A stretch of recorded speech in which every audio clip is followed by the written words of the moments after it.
Hello everyone, कैसे हैं आप सभी। आई होप एकदम स्वस्थ होंगे, मस्त होंगे। मैं गौतम सर आपका स्वागत करता हूं स्टडी विद अभय चैनल पर। और जैसा कि आप स्क्रीन पर देख रहे हैं, हम बात करने वाले हैं हमारा साइंस का जो 9th चैप्टर है, ठीक है, the living organism characteristics and habitats. तो जैसा कि आप स्क्रीन पर देख रहे हैं, पार्ट 4 पड़ा हुआ है, ठीक है। तो इस चैप्टर के यानी कि हम 3 पार्ट्स को कंप्लीट कर चुके हैं। और 3 पार्ट्स में हमने क्यों इसको 4 मतलब पार्ट्स में डिवाइड किया, क्योंकि थोड़ी थोड़ी चीजों को अच्छे से कवर करते हुए पढ़ा था। तो जैसे कि आप लोग जानते हैं, the living organism characteristics and habitats, इसका हिंदी में अगर मीनिंग बोले तो ठीक है, क्या हो जाएगा, सजीव, ठीक है। उसका कैरेक्टरिस्टिक मतलब विशेषताएं, और हैबिटेट मतलब उनके आवास हो जाता है। तो जो भी बच्चे नए हैं चैनल पर, फटाफट चैनल को सब्सक्राइब कर लीजिए और बेल आइकन दबा लीजिए। बाकी वीडियो अच्छी लगती है तो लाइक जरूर करना है, बाकी कमेंट करके आपको बताना है, ठीक है। अगर कोई डाउट रहता है तो कमेंट करके आप पूछ सकते हैं, और वीडियो आपको कैसी लगती है कमेंट करके जरूर बताना है। तो ज्यादा टाइम ना वेस्ट करते हुए सीधे बढ़ेंगे हम वीडियो की तरफ। और जैसा कि आप देख रहे हैं, ठीक है, फर्स्ट हमने पार्ट्स में क्या कवर कर लिया था, ऑर्गेनिज्म एंड देयर सराउंडिंग्स, ठीक है, वेयर दे लिव, ये कंप्लीट कर लिया था।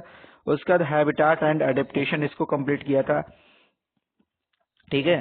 उसके बाद हमने क्या कवर किया था, हैबिटाट क्या होते हैं, ठीक है, टेरेस्ट्रियल हैबिटाट के बारे में पढ़ लिया था। उसके बाद जो हमारे एक्वेटिक हैबिटाट होते हैं उनके बारे में भी पढ़ लिया था। बायोटिक एबायोटिक कंपोनेंट्स के बारे में पढ़ा था, जर्मिनेटेड के बारे में, यानी कि इन सारी चीजों को अच्छे से कवर कर लिया था। Journey through the different habitats, इसको पढ़ लिया था, जैसे कि सम टेरेस्ट्रियल हैबिटाट्स के बारे में पढ़ा था। तो टेरेस्ट्रियल हैबिटाट्स के बारे में किसके बारे में पढ़ा था, माउंटेन रीजन के बारे में पढ़ चुके थे, ठीक है। और अगर पिछली वीडियो की बात करें तो पिछली वीडियो हमने ग्रासलैंड के बारे में अच्छे से पढ़ा था। तो आई होप आपको इतनी सारी चीजें अच्छे से कवर हुई होंगी। तो जो भी बच्चे नए हैं फटाफट पहले उस वीडियो को देख लेंगे, ठीक है, जो हमारी पहले वाली वीडियो थी उसको देख लेंगे। अगर उस वीडियो को मतलब ध्यान से देख लेंगे, एक बार सुन लेंगे, तो क्या होगा, आप इस वीडियो को अच्छे से इससे रिलेट कर पाएंगे। तो जैसा कि आप देख रहे हैं, हमारा टॉपिक आज का है सम एक्वेटिक हैबिटाट्स। तो सम एक्वेटिक हैबिटाट यानी कि हिंदी में अगर बोले तो कुछ हमें जलीय जो आवास हैं उनकी बात यहाँ पर इस वीडियो में करने वाले हैं। जैसा कि आप स्क्रीन पर देख ही रहे हैं, तो सबसे पहला हमारा आ जाता है ओशियन, ठीक है। ओशियन किसको बोल देते हैं, हम समुद्र को ओशियन बोल देते हैं, सागर को। तो लिखा हुआ है फर्स्ट लाइन में, we already discussed how fish are adapted to the life in the sea, ठीक है। अब जो हम ऑलरेडी इस चीज को डिस्कस कर चुके हैं, ठीक है, किसके बारे में, कि जो हमारी फिश होती हैं, मछलियां होती हैं, वो समुद्र में किस तरीके से अडेप्ट खुद को कर पाती हैं।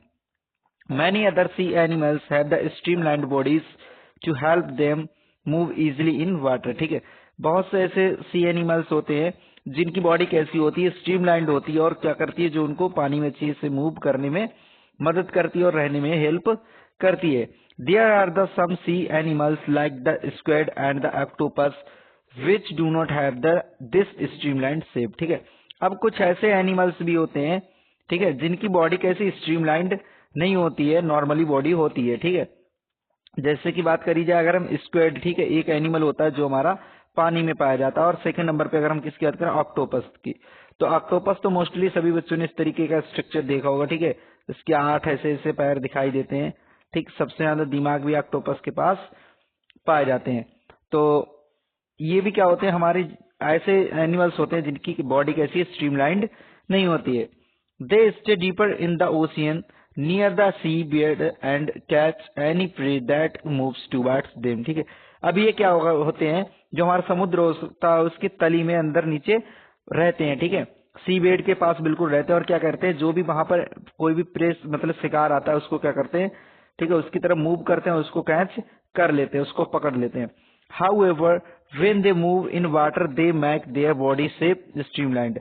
जब ये क्या करते हैं, पानी में जब मूव करते हैं, ठीक है, तो अपनी बॉडी का शेप कैसा कर लेते हैं, स्ट्रीमलाइंड कर लेते हैं, ठीक है।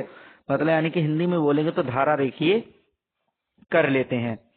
These animals have the gills to help them use the oxygen dissolved in water, ठीक है। अब इनकी जो गिल्स होते हैं, ठीक है, इन एनिमल्स में जो गिल्स पाए जाते हैं वो क्या करते हैं, इनको वाटर से ऑक्सीजन, ठीक है, निकालने में या सांस लेने में हेल्प करते हैं, ठीक। वाटर में हेल्प मतलब सांस लेने के लिए हेल्प करता है। जो इनके अंदर गिल्स पाए जाते हैं वो क्या करते हैं, वाटर से ऑक्सीजन को ऑब्जर्व कर लेते हैं, ठीक है, या ले लेते हैं। There are some sea animals like the dolphins and whales that do not have gills, ठीक है।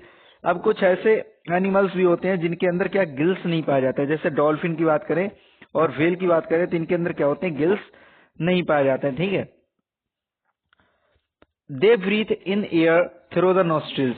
अब ये मतलब किस तरीके से पानी में सांस लेते हैं, तो ये एनिमल्स पानी में सांस ना लेकर के क्या करते हैं, पानी के ऊपर आके हवा में क्या करते हैं, नाक से सांस लेते हैं।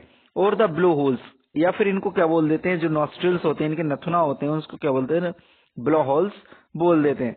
That are located on the upper parts of their head, जो कहाँ लोकेटेड होते हैं, इनके सिर के ऊपरी भाग पर लोकेटेड होते हैं। This allows them to the breathe in air when they swim near the surface of water, ठीक है। अब ये क्या करते हैं, पानी के अंदर, पानी में ऊपर आके हवा में सांस लेते हैं, ठीक है, और जो क्या करते हैं, पानी में अंदर इनके सरफेस पे तैरने में मदद करता है। They can stay inside water for a long time. अब ये क्या कर सकते हैं, लंबे समय तक पानी में अंदर खुद को रख सकते हैं, सरवाइव कर सकते हैं विदाउट ब्रीथिंग, ठीक है, बिना सांस लिए। They come out to the surface from time to time. अब ये क्या करते हैं, समय समय पर पानी से बाहर आते रहते हैं, टू ब्रीथ इन एयर, ठीक है, हवा में सांस लेने के लिए, ठीक है। तो इतनी चीज आपको क्लियर हो गई होगी। जो भी हमारे एनिमल्स होते हैं पानी में रहने वाले, जिनके अंदर गिल्स नहीं पाए जाते हैं, वो क्या करते हैं, हवा में ऊपर आकर के टाइम टू टाइम क्या करते रहते हैं, सांस लेते रहते हैं। Did you ever see this interesting activity of dolphins in television programs or films or ocean life, ठीक है। क्या आपने कभी इस इंटरेस्टिंग एक्टिविटी जो होती है डॉल्फिन्स की उसको देखा होगा? तो मोस्टली आज के टाइम पे मतलब यानी कि सभी बच्चों ने इस चीज को देखा होगा, डॉल्फिन्स को, ठीक है। वीडियोस वगैरह में, रील्स में, मूवीज में देखा होगा कि जो डॉल्फिन होती है ऊपर छलांग लगा के आती है, ठीक है, और वो सिर्फ मतलब ऐसे ही टहलने नहीं आती है, ऊपर हवा में क्या करती है, ऊपर आके ज्यादा सी सांस ले लेती है, ठीक है, और फिर क्या करती है, पानी में अंदर डिप कर जाती है और अंदर स्विम स्विम करती रहती है, ठीक। तो आई होप आपको इतना क्लियर हो गया होगा। उसके बाद आ जाते हैं पोन्ड्स एंड लेक्स के बारे में। पोन्ड मतलब तालाब और लेक्स मतलब यानी कि झील।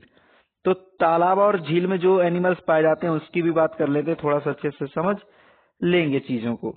अगर कोई आपका डाउट रहता है तो आप कमेंट करके पूछ सकते हैं। तो पोन्ड की बात करें, ठीक है, और लेक्स की, तो have you seen the plants growing in ponds? क्या आपने पौधों को तालाब में उगे हुए देखा है? Lakes, rivers and even some days, ठीक है, झील में, नदी में, ठीक है, या तालाब में कहीं उगे हुए देखा है मतलब प्लांट्स को? Go on a field trip to a nearby pond, ठीक है। अब आपको क्या करना है, पास के तालाब के पास क्या करना है, ट्रिप को जाना है, if possible, and try to observe the kinds of the plants that are seen there, ठीक है। अब आपको अगर पॉसिबल होता है तो वहां जाएंगे, ठीक है, और ऑब्जर्व करेंगे क्या, कि किस प्रकार के प्लांट्स वहां पर पाए जाते हैं। Observe the leaves, stems and roots of these plants. अब इनका क्या ऑब्जर्व करना है, वहां जाकर ये चीजें ऑब्जर्व करनी है कि इनकी पत्तियां किस प्रकार की हैं, तना किस प्रकार का, रूट किस प्रकार की है, ठीक है। Some of these plants have their the roots fixed in the soil below the water, ठीक है। कुछ ऐसे प्लांट्स भी होते हैं जिनकी जो रूट्स होती हैं वो पानी के अंदर जो मिट्टी प्रेजेंट होती है उसमें क्या होती हैं, फिक्स होती हैं। जैसे कि आप यहाँ पर डायग्राम देख रहे हैं, जो फिगर दिया गया है, ठीक है, इसको एक बार देखेंगे। Some aquatic plants float on water, some aquatic plants have their roots fixed in the soil at the bottom, some aquatic plants are the submerged in water, ठीक है। कुछ क्या होते हैं, पानी के ऊपर फ्लोट करते रहते हैं, कुछ की जो जड़ें होती है अंदर होती हैं, ठीक है, और अंदर डूबे रहते हैं, ठीक है, सबमर्ज्ड इन वाटर। और कुछ प्लांट्स ऐसे होते हैं जिनकी जड़ें तो नीचे टच रहती हैं, बट पूरा प्लांट्स कहाँ दिखाई देता है, हमको ऊपर दिखाई देता है, ठीक। उसके बाद देखेंगे, यहाँ पर लिया गया है soil below the water, figure 9.9. The terrestrial plants roots normally play a very important role in the absorption of the nutrients and water from the soil. अब जो रूट्स होती हैं, ठीक है, नॉर्मली क्या करती हैं, एक बहुत बड़ा रोल प्ले करती हैं किस चीज में, न्यूट्रिएंट्स के एब्जॉर्प्शन में और वाटर के एब्जॉर्प्शन में। However, in the aquatic plants, roots are much reduced in size and their the main function is to hold the plant in place, ठीक है। जो रूट्स होती हैं, ठीक, उनका मेन जो काम क्या होता है, जो साइड्स को मतलब रिड्यूस कर लेती हैं, और इनका मेन फंक्शन क्या हो जाता है, ठीक है, प्लांट को क्या करना है, एक जगह पे होल्ड करके रखना है, ठीक है, एक जगह पे रोक के रखने का मेन उद्देश्य हो जाता है। The stem of these plants are long, hollow and light, ठीक है। जो प्लांट्स की इनकी स्टेम होती है कैसी होती है, लंबी होती है, ठीक है, खोखली होती है और हल्की होती है। The stems grow up to the surface of the water while the leaves and the flowers float on surface of water, ठीक है। अब जो स्टेम होती है, ठीक, वो क्या करती है, इन प्लांट्स की ग्रो करती है पानी के सरफेस पर, ठीक। और जो लीव्स, पत्तियां होती हैं, फ्लोवर होते हैं, वो क्या करते हैं, फ्लोट करते रहते हैं वाटर में ऊपर की तरफ। Some aquatic plants are the submerged in water, कुछ एक्वेटिक प्लांट्स होते हैं क्या, सबमर्ज्ड होते हैं वाटर में, ठीक है, यानी कि अंदर बैठे रहते हैं। All parts of such plants are under water, ठीक है। इनके जो सभी पार्ट्स होते हैं कहाँ होते हैं, अंडर वाटर होते हैं, यानी कि पानी के अंदर होते हैं या पानी के नीचे होते हैं। Some of these plants have the narrow and the thin ribbon-like leaves. अब इनमें से कुछ प्लांट्स ऐसे होते हैं जिनकी जो लीव्स होती हैं कैसी होती है, नैरो होती हैं। नैरो मतलब यानी पतली पतली होती हैं, थिन रिबन टाइप में दिखाई देती हैं। These can be wind in the flowering water, flowing water, ठीक। अब ये क्या हो जाते हैं, जो मतलब यानी कि फ्लोइंग वाटर होता है, ठीक है, चलता हुआ बहता हुआ पानी होता है, उसमें क्या होती है, बेंड हो जाती हैं। In some submerged plants leaves are often highly divided through which the water can easily flow without damaging them, ठीक। अब इन प्लांट्स में कुछ में क्या होता है, ठीक, जो लीव्स होती हैं कैसी हो जाती हैं, हाईली डिवाइडेड होती हैं, ठीक, जिसके द्वारा क्या होता है, जो वाटर होता है इजीली फ्लो हो जाता है, ठीक है, बिना किसी डैमेज करे, ठीक है, बिना किसी डैमेज के जो वाटर होता है क्या होता है, इजीली इधर से उधर बह सकता है इसमें। Frogs usually live in water ponds. Frogs can stay both inside water as well as on land, ठीक है। जो फ्रॉग्स होते हैं, हमारे मेढक होते हैं, वो क्या होते हैं, यूजुअली कहाँ रहते हैं, तालाब में रहते हैं। लेकिन फ्रॉग्स जो है वो कहाँ रह सकते हैं, वाटर में भी रह सकते हैं और जमीन पर भी रह सकते हैं। आपने ये चीज देखी होगी। They have the strong back legs that help them to leaping and the legs catching their prey, ठीक है।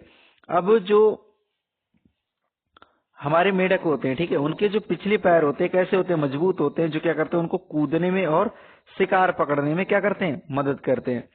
दे have the webbed feet which help them to swim in water, ठीक है। अब इनके जो पैर होते हैं कैसे होते हैं, आपने देखे होंगे, ऐसे जालीनुमा होते हैं, ठीक है।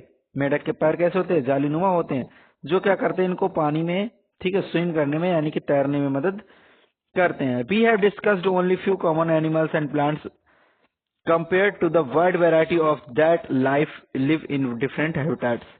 अब हमने क्या डिस्कस किया है, कुछ कॉमन एनिमल्स एंड प्लांट्स हैं, ठीक, उनके बारे में हमने क्या किया था, डिस्कस किया है। वैसे अगर देखा जाए तो एक्वेटिक जो लाइफ है उसमें भी कैसे बहुत सारे प्लांट्स और बहुत सारे एनिमल्स पाए जाते हैं। You have may have notice that very wide variety in plants around you when you prepared a herbarium as a part of the suggested activity in chapter 7, ठीक है।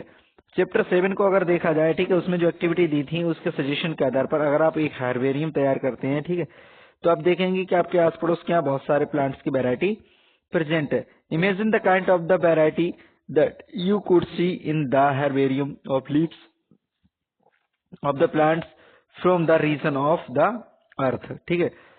अगर आप इमेजिन कीजिए कि कितने मतलब प्रकार की जो वैरायटियां हैं, ठीक है, उनको आपने हर्बेरियम में क्या लीव्स को इकट्ठा किया है, और किन किस प्लांट से, कहाँ से, पूरी दुनिया के, ठीक है, रीजन से अगर आप इकट्ठा करेंगे तो क्या होगा।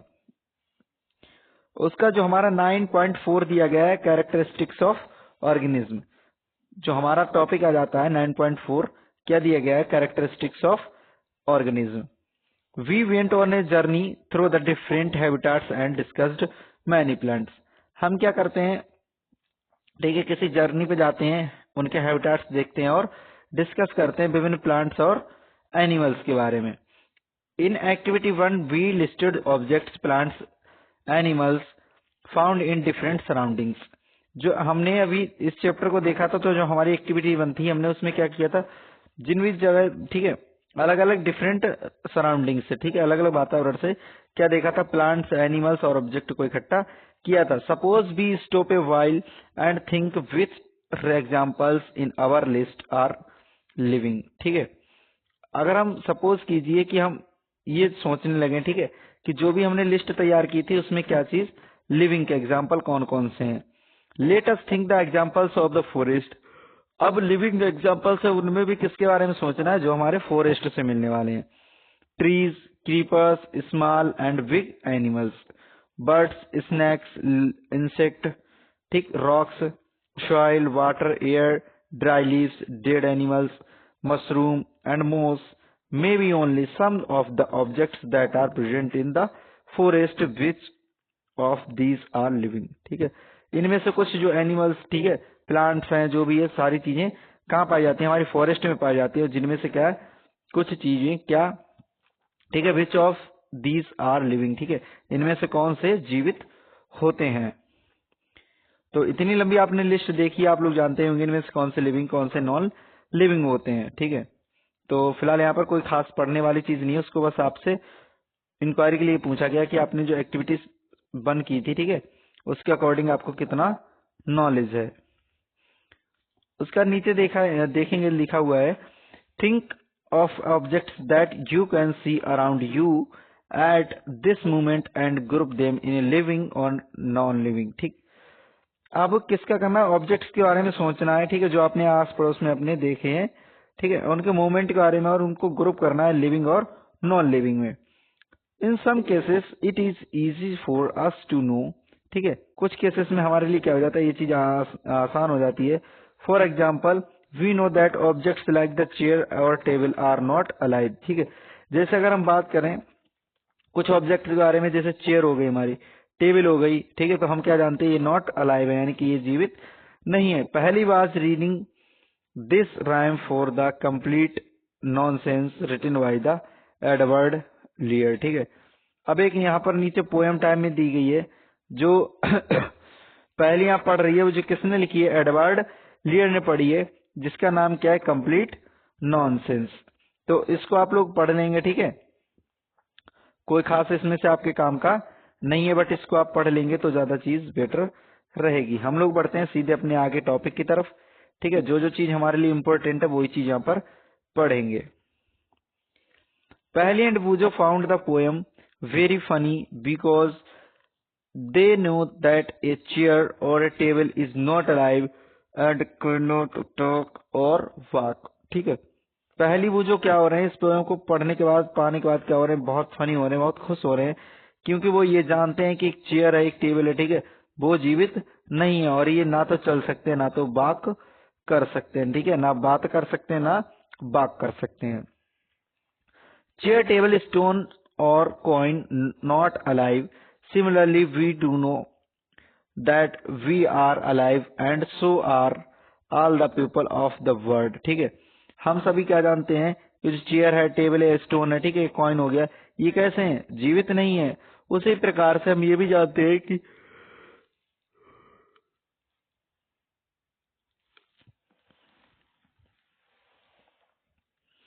जो हमारी दुनिया में, ठीक है, जो भी पीपल है वो कैसे हैं, सारे मतलब यानी कि लाइव नहीं रहते हैं। We also see the animals around us are full of life. ठीक है, dogs, cat, monkey, squirrel, insect and many others. हम अपने आस पड़ोस में क्या देखते हैं, बहुत सारे एनिमल्स को देखते हैं जिनकी लाइफ क्या हो चुकी है, फुल हो चुकी है, जैसे कि डॉग, कैट, मंकी, ठीक है, स्क्वायरल, स्क्वायरल मतलब यानी आप लोग जानते होंगे गिलहरी। ठीक है, स्क्वायरल मतलब गिलहरी। ठीक है, तो इसका नाम आप लोग जानते होंगे, देखी भी होगी।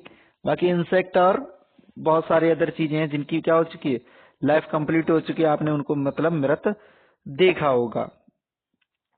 उसके बाद आगे देखेंगे, how we do know that the something is living. ठीक है, अब हम ये कैसे जानेंगे कि कोई चीज कैसी लिविंग है।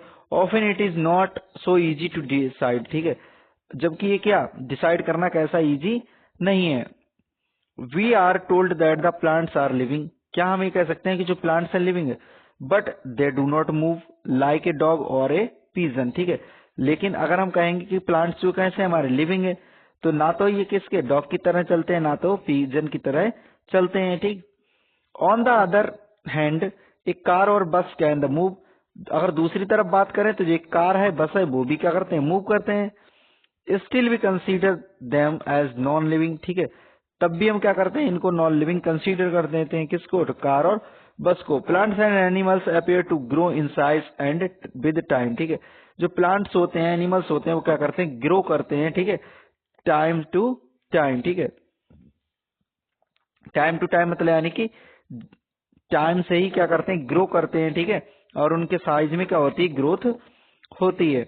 What then at times the clouds in the sky also seem to be grow in size, ठीक है, लेकिन अगर हम बात करें किसकी, क्लाउड्स की, ठीक है, बादलों की बात करेंगे, तो इनका क्या होता है, आसमान में ये भी क्या करते हैं, इनका भी साइज बढ़ता है। Does it mean that clouds are living, क्या इसका मतलब ये है कि जो हमारे बादल है वो भी लिविंग है? नो, ठीक है, इसका आंसर क्या हो जाएगा हमारा, नहीं। बादल कैसे हैं, अलाइव नहीं है। So how does one distinguish between the living and non living things, तो कैसे हम ये पहचान करेंगे, डिस्टिंग्विश करेंगे, अलग करेंगे कि कोई भी चीज, ठीक है, कैसी लिविंग है या नॉन लिविंग है। Do living things have the some common characteristics that make them very different from the non living, ठीक है, क्या कुछ ऐसे भी मतलब कैरेक्टरिस्टिक्स हैं जो लिविंग को नॉन लिविंग से क्या करते हो, डिफरेंट बनाते हो, अलग बनाते हो, तो उसके बारे में देखेंगे। You are wonderful example of a living being, ठीक है, आप खुद क्या है, एक कैसा, एक वंडरफुल एग्जाम्पल है, किस चीज का, लिविंग बीइंग का। That characteristics do you have which make you different from non living things, क्या कोई ऐसी कैरेक्टरिस्टिक्स है आपके अंदर जो आपको क्या करती है, नॉन लिविंग चीजों से कैसी बनाती है, डिफरेंट बनाती है। List a few these characters in your notebook, अब आपको क्या करना है, कुछ चीजों को, ठीक है, नोटबुक में नोट करके नहीं रखना, क्या करना है, कमेंट करके बता देना है, ठीक है, कमेंट करके यहाँ पर बता देना है। Look at your list and mark those characteristics that you have listed, which may also be found in the animals or plants. अब आपको क्या करना है, इन कैरेक्टरिस्टिक्स को जो आपने लिस्ट बना के रखी है, ठीक है, मार्क करना है, ठीक, कि ये जो कैरेक्टरिस्टिक्स है वो एनिमल या प्लांट्स में पाई जाती है या नहीं। Some of these characteristics are the perhaps common to our living things, ठीक है, अब इनमें से कुछ कैरेक्टरिस्टिक्स ऐसी होंगी जो क्या होती हैं, नॉर्मली कॉमन होती हैं सभी लिविंग थिंग्स में, ठीक है, जो चीजें आपने अपने से रिलेटेड लिख के रखी होंगी। उसके बाद आप देख रहे हैं हमारा टॉपिक कौन सा आ जाता है, ठीक है, do all organism need food, क्या सभी जो लिविंग ऑर्गेनिज्म होते हैं उनको खाने की आवश्यकता होती है।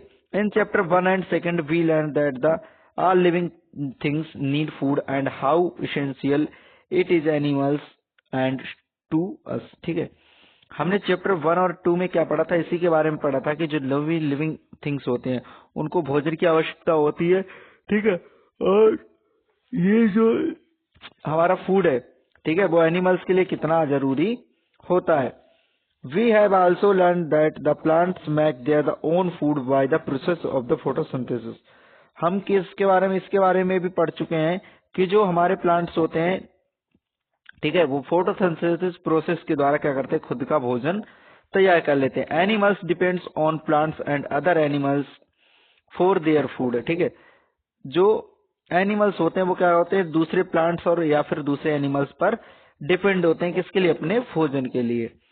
Food gives the organism that the energy needed for them to grow, organism also need energy for other life processes that go on inside them, ठीक है, जो फूड होता है क्या प्रोवाइड करता है, किसी भी ऑर्गेनिज्म को एनर्जी प्रोवाइड करता है, ठीक है, किसके लिए, ग्रो करने के लिए।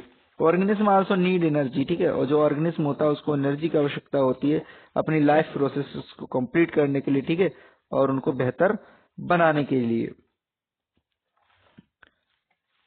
अब उसके आगे की बात करेंगे, ठीक है, देख रहे हैं, जैसा कि आप देख रहे हैं अगला टॉपिक दिया गया है, do all organism show growth, क्या जो सभी ऑर्गेनिज्म है उन वो ग्रोथ दर्शाते हैं, यानी कि बढ़वार उनमें दिखाई देती है।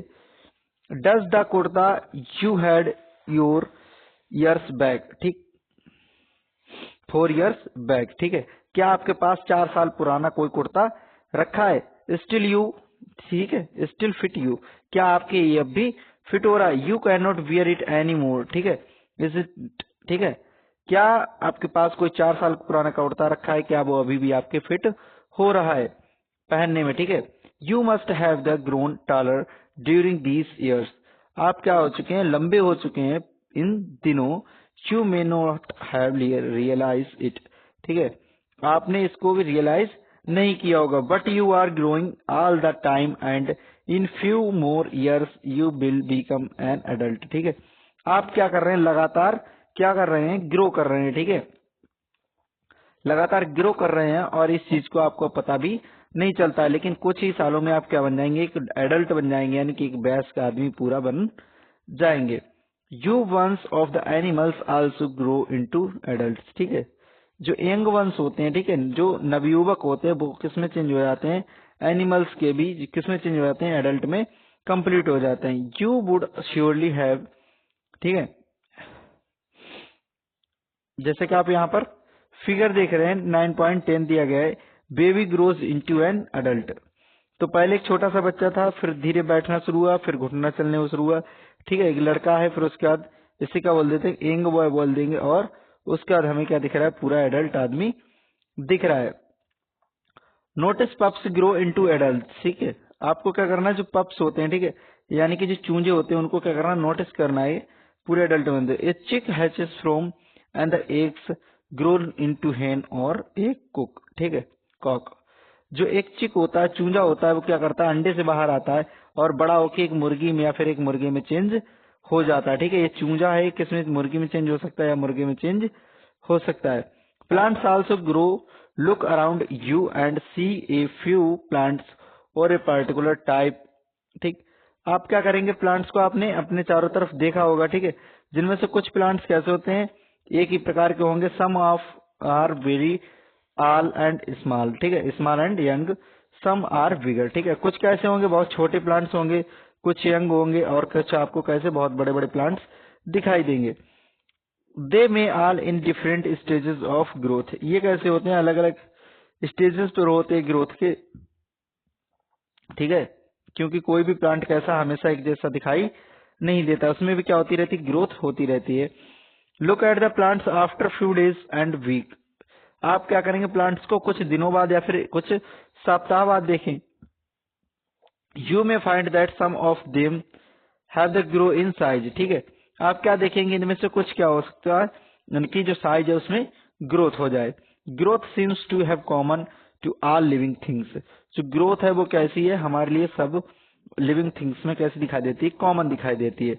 Do you think non living things show growth, ठीक है, क्या आप सोचते हैं कि जो नॉन लिविंग थिंग्स होती हैं वो भी ग्रोथ करती हैं। डू ऑल ऑर्गेनिज्म रिस्पायर, ठीक है, क्या जो सभी ऑर्गेनिज्म है वो रिस्पायर करते हैं, यानी कि सांस लेते हैं, ठीक है, तो जितने भी लिविंग ऑर्गेनिज्म है क्या वो सांस लेते हैं। तो ये आपसे क्वेश्चन किया गया, तो उसका भी आंसर क्या लिखा है, can we live without breathing, क्या हम बिना सांस लिए जीवित रख सकते हैं। When we inhale the air moves from the outside of to the inside of our body, जब हम क्या करते हैं, सांस लेते हैं, तब क्या होता है, जो हवा होती है, ठीक है, एयर जो होती है वो क्या करती है, हमारी बॉडी में बाहर से कहा अंदर की तरफ जाती है। वेन वी ब्रीथ आउट, जब हम क्या करते हैं, सांस को बाहर निकालते हैं, ठीक है, the air moves from the inside of our body to outside, जो एयर होती है, हवा होती है, वो क्या होती है, हमारी बॉडी से अंदर से बाहर की ओर आती है। Breathing is a part of a process called the respiration, जो ब्रीथिंग होती है, ठीक है, जो श्वसन होता है, ठीक, श्वसन मतलब सांस लेना, क्या होती है, प्रोसेस होती है किसकी, रेस्पिरेशन की। Respiration some of oxygen of the air we breathe in and is used by the body, ठीक है, रेस्पिरेशन में हम क्या करते हैं, हवा लेते हैं, उसमें क्या होती है, कुछ ऑक्सीजन प्रेजेंट होती है जो हमारी बॉडी द्वारा यूज कर ली जाती है। We breathe out carbon dioxide produced in this process, और हम क्या करते हैं, जो कार्बन डाइऑक्साइड गैस इस प्रोसेस में तैयार होती है, ठीक है, उसको क्या करने का काम करते हैं, निकालने का काम करते हैं, ठीक है, ब्रीथ आउट कर देते हैं, यानी कि बॉडी से बाहर निकाल देते हैं। The process of the breathing animals like cows, buffaloes, dogs and cats is similar to human. ठीक है। जो ब्रीथिंग प्रोसेस है एनिमल्स में, जैसे गाय, ठीक है, गाय भैंस, ठीक है, कुत्ता बिल्ली, कुछ भी, घोड़ा वोड़ा मान लीजिए, ठीक है, जो भी एनिमल्स है सब में कैसा होता है, सिमिलर होता है लगभग, कैसा, ह्यूमन की तरह, यानी कि हम लोगों की तरह। Observe any one of these animals while they are taking rest and notice the movement of their abdomen. अब हम क्या करेंगे, कुछ एनिमल्स को क्या कर सकते हैं, नोटिस कर सकते हैं जब क्या कर रहे हैं, ये रेस्ट पर हो, तो क्या नोटिस करेंगे कि इनका जो एब्डोमेन है, जो पेट है, वो कैसा कर रहा है, मूवमेंट कर रहा है, यानी कि चल रहा है। This slow movement indicates that they are breathing. और ये जो धीरे धीरे, ठीक है, मूवमेंट्स दिखाई देता है पेट पर, इसका मतलब क्या है, यानी कि जो हमारा एनिमल है वो क्या कर रहा है, ब्रीथिंग कर रहा है, ठीक है, सांस ले रहा है। तो इतना आपको क्लियर हो गया होगा, बाकी थोड़ा और कवर कर लेते हैं, बाकी का नेक्स्ट वीडियो में देख लेंगे, ठीक है। तो यहाँ तक वीडियो देखते हुए पहुंचे हैं तो फटाफट वीडियो को लाइक भी कर दीजिए, बाकी कमेंट करके जरूर बताइए अगर आपको कोई चीज समझ नहीं आती तो। Respiration is necessary for all living organism. It is through the respiration that the body finally obtains energy from the food it takes. ठीक है, जो रेस्पिरेशन होती है वो जरूरी होती है सभी लिविंग ऑर्गेनिज्म के लिए, किसके लिए, ठीक है, क्योंकि जो रेस्पिरेशन में क्या करती है, जो बॉडी हमारी होती है फाइनली एनर्जी ऑब्टेन करती है, किसके द्वारा, फूड के द्वारा, हमारी ऑक्सीजन की हेल्प से। सब